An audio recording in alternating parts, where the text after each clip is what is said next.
Bueno, gracias. Mire, es que Frank me pidió que hablara sobre 4 temas. La violencia, la naturaleza, la cultura y esperanza.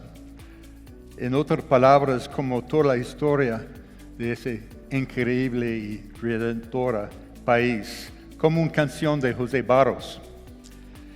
Y también me pidió hablar primero en inglés y después cambiamos para hablar en español.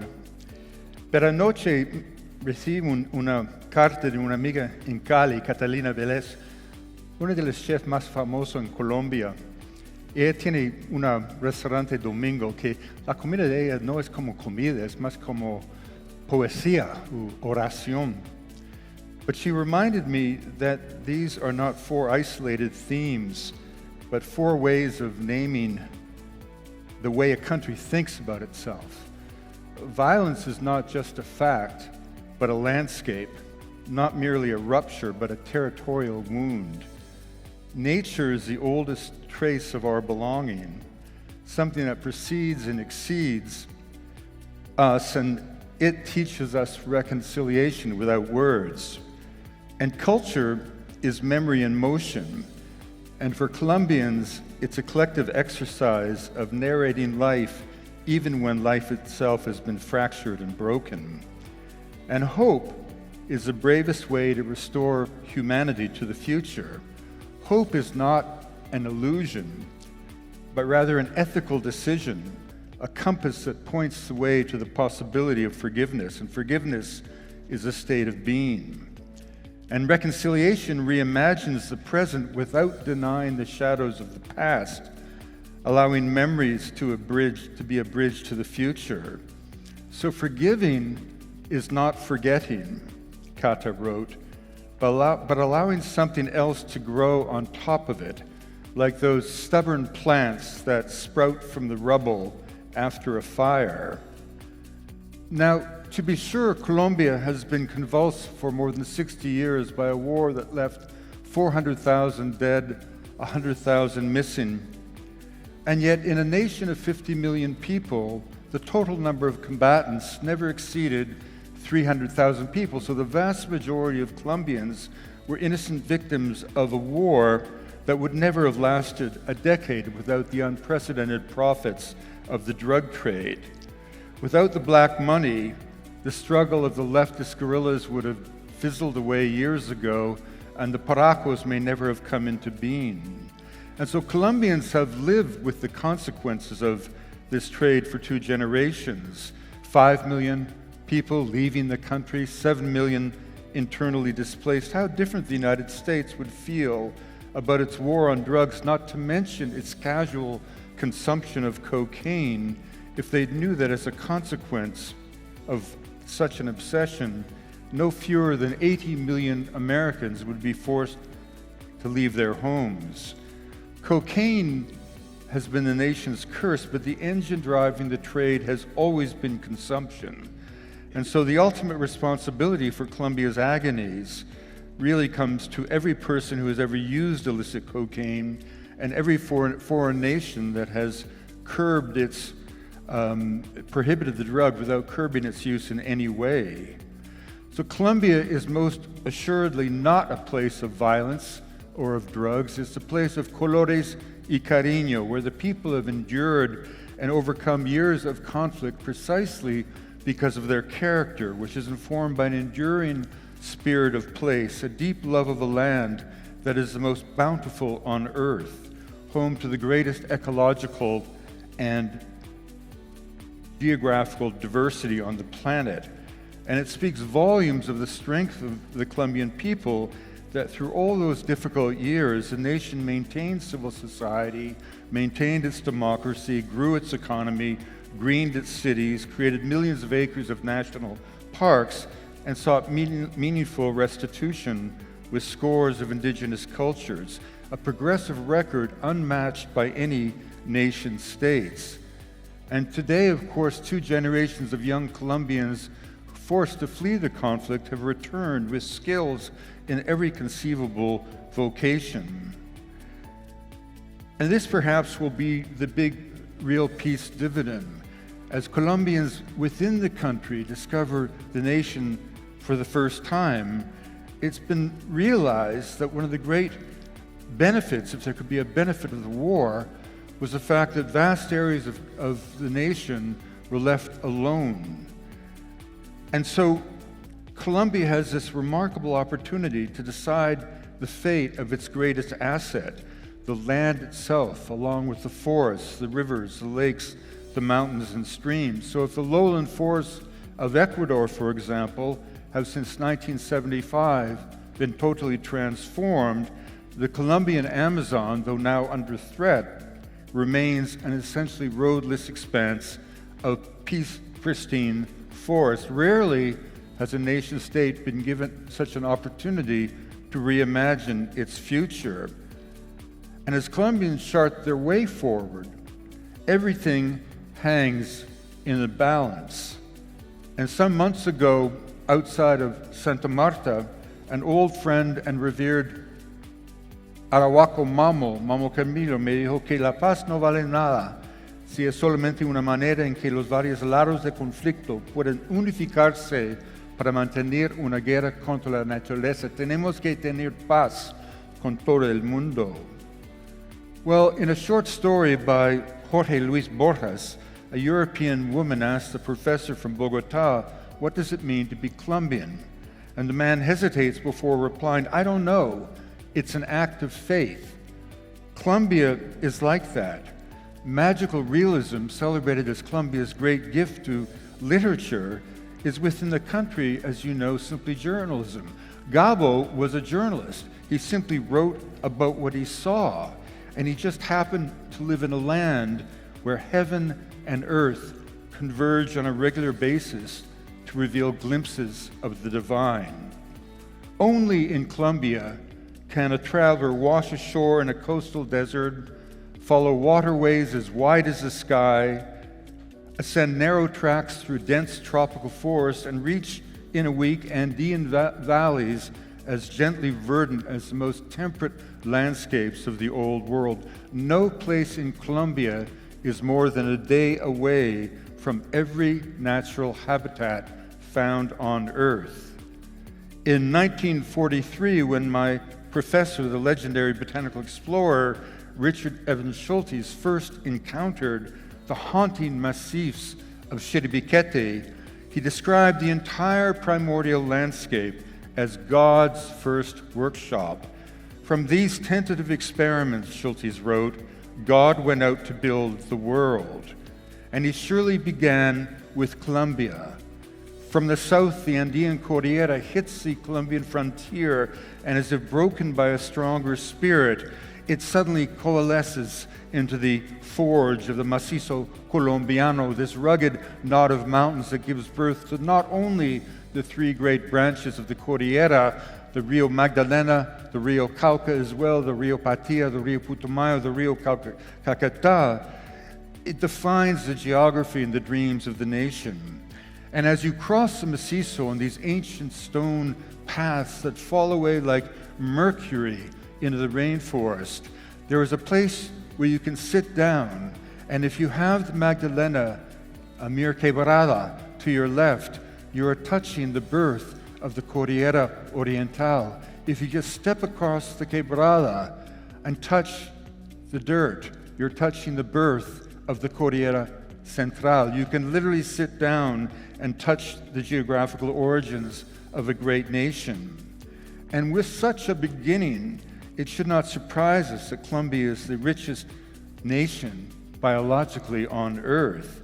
2,000 species of birds, 500 mammals, 260 carnivores, and fully a quarter of all fish found on Earth. In Colombia, there are over 7,000 species of plants found nowhere else on the planet. In North America, to discover a new species would be the celebration of a lifetime. In Colombia, for friends of mine like the great botanist William Vargas, it is a daily occurrence. William grew up in La Jagua in Huila, so poor that he did not have shoes to wear on his feet, yet he ascended like Caldas to the greatest heights of international science. But it's not just the scientific-minded, the campesinos themselves, local people, my friend Morita de los Manatis, who once discovered around a little wetland near Sabana de Torres 75 species of mariposas. I said to him, man, es increíble, en Canadá un país tan enorme, no tenemos más que 200. And then he said to me, sí, pero la cosa es que tienen que entender que en Colombia una mariposa es solamente una flor que puede volar. Por eso tenemos tantos. And there is so much more than this. Colombia is not just the center of biological diversity, it is a place where the very idea of nature was born. It's the only nation state born of a vision of natural history. Alexander von Humboldt heralded Colombia's natural beauty as the essence of its identity. Mentored in Paris by the great naturalist, Simón Bolívar embraced nature as a literal antidote to tyranny. Ecological harmony is a blueprint for political and moral truth. He was the only major revolutionary hero whose political ideology was fundamentally informed by natural history. In victory, he would declare before Congress, nature is the infallible teacher of men. Colombia's very freedom grew in good measure out of his transcendent faith in the threads of loyalty that bind a people to their mountains, their forests, their rivers, their wetlands. The natural bounty of the land, he believed, was a mystic endowment of the nation. 40 years ago, when I first went to visit the Arahuacos, the parents of my friends at the Nacional asked me, ¿por qué quiere vivir con la gente sucia? Now, a generation later, each of the last 5 Colombian presidents have, on the eve of their inauguration, moved to the Sierra to pay homage to the mamos who have emerged as symbols of continuity and patrimony. To this day, the mamos make ritual payments at the mouth of the Magdalena. They say that the blood that flows through our veins is no different than the blood that flows through down a river to the sea. They say that for Colombia to be free of violence, it must too clean the river, and to clean ourselves, we must clean the river. Imbuing water with a sense of the sacred as they do is not contrary to science, but in fact an acknowledgement of the complexity and wonder of ecological and biological systems that science alone has illuminated. That the mamos are still here, looking down at the same beaches where Columbus's men landed on the third voyage, is a small miracle, as is the persistence of indigenous life in Colombia. 500 years after the conquest, Colombia remains home to 87 languages. There are 57 ethnicities in the Amazon alone. Peoples like the Barasana and the Macuna, who believe that plants and animals are just people in another dimension of reality. They believe that the forest is engaged in the human spirit and that human beings have a responsibility for the well-being of the forest. The shaman is not a doctor or a priest, he's a diplomat, sometimes a nuclear engineer who must go into the heart of the reactor to reprogram the world. And when I first traveled to the Valpes in 1975, it was a very sad place. We predicted the end of all these cultures. My friend Stephen Hugh Jones went on the BBC to say as much. I met once a Barasana elder. I asked him, why did you tolerate the presence of these American missionaries for so long when they were engaged in an effort to destroy our lives? And he said, because they promised to make us human. And this is the essence of colonization. But the peoples did not disappear because of something that Virgilio Barco did.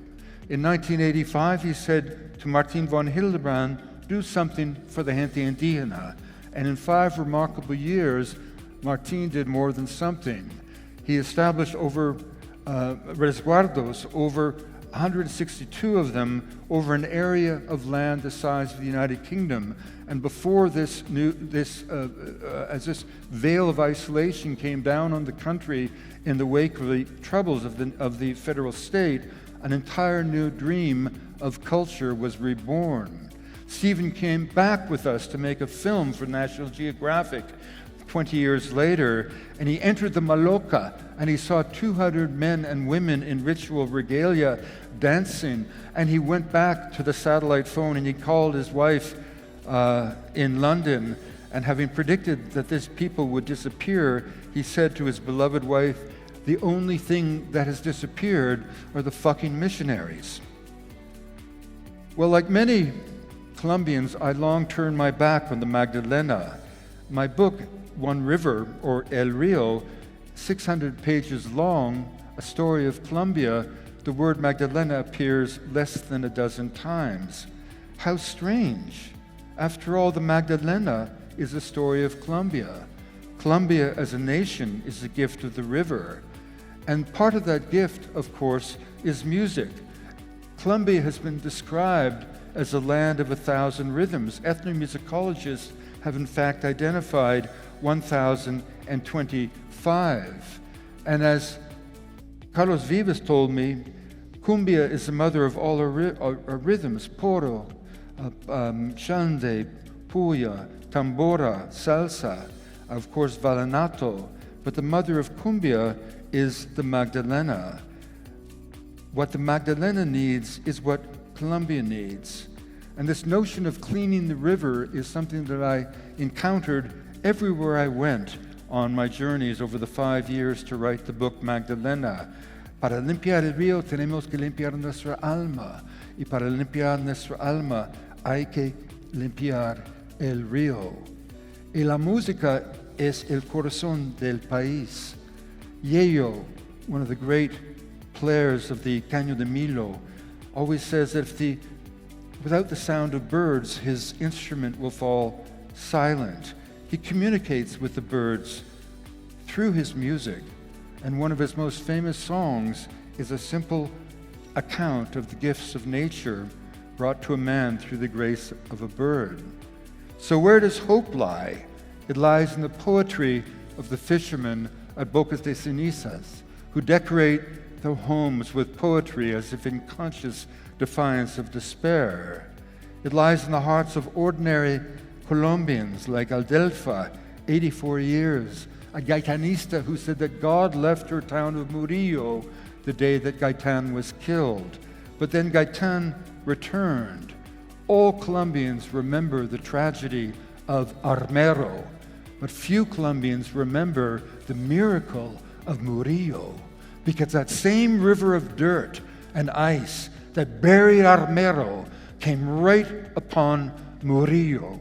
And Adelfa was there in the plaza. It went black. Ash fell like black snow. She was simply looking up, and she watched as that entire river of dirt skirted the town. And that night, not a single child, woman or man, lost their life in Murillo. And she said that was the day when God came back to Murillo. Or Diana Ocampo, her family forced to flee Santiago on the border of Huila and Cauca, a small little town nestled in the crest of a ridge upon which the war flamed. Paracos, FARC, Ejército, a metaphor of bullets flying over the heads of the innocent. I took her back to her farm with her stepfather for the first time in 14 years. That farm itself had been a metaphor, divided throughout the conflict between three sides. She turned her back on the farm that night, but her stepfather, with a bag of beans, stayed behind to reclaim the land. Or into the incredible town of Puerto Barrio, the NANs, a town where the Paracos had warned the people, do not touch the corpses that come down the cemetery that has become the Magdalena, or you will yourself be lying in the river. But in what became a powerful act of resistance, a collective spasm of hope, those who had the least to give gave comfort to those in need. As victims of violence themselves, the people of Puerto Barrio refused to let violence erase the memory of the nameless dead. To every faceless corpse, they offered a home. If Colombians had turned their backs on the river, Juan Manuel Echevarria famously said, and indeed on the violence of the last years, the people of Puerto Barrio did the opposite. In one great cry of humanity, a community that was itself deeply wounded refused to turn its back on the violence. Every soul salvaged from the Magdalena heard the same message that the people of Puerto Barrio will be able to convey with pride to generations as yet unborn. Our river brought you to us, and here we are, and we will not forget. Nueva Venecia, in the Siena Grande de Santa Marta, the site of a horrific massacre in 2003. A remarkable floating fishing village where the dogs are afraid of water and the cats swim. It has been reborn with the breath of a kind of independence driven by pain. A friend of mine who was there studying the impact of reconciliation asked a fisherman, what could the state do to offer the people of Nueva Venecia any compensation for what they had suffered? At first he said, we need new houses. And then he paused. He said, no, what we need is a clean ciénaga. What good is a house without clean food? Then he hesitated and said, no, I need all the streams coming into the ciénaga to be cleaned. And as my friend was writing these notes, he suddenly stopped again. He said, mierda, la cosa que necesitamos, tenemos que limpiar todo el río Magdalena. Only then will we find justice. And that's what we want, and that's what the country needs. So finally, in a sense, hope lies in the images and in the hearts of the Colombian people. This couple dancing in the middle of the night in Cartagena, in the face of anything, finding love. And so for me, this is really the story of Colombia, the ability of remarkable people to endure something that was laid upon them that was not of their fault, not of their ultimate responsibility, and yet still manage to overcome and chart a way forward into a brilliant and hopefully peaceful future. Thank you very much.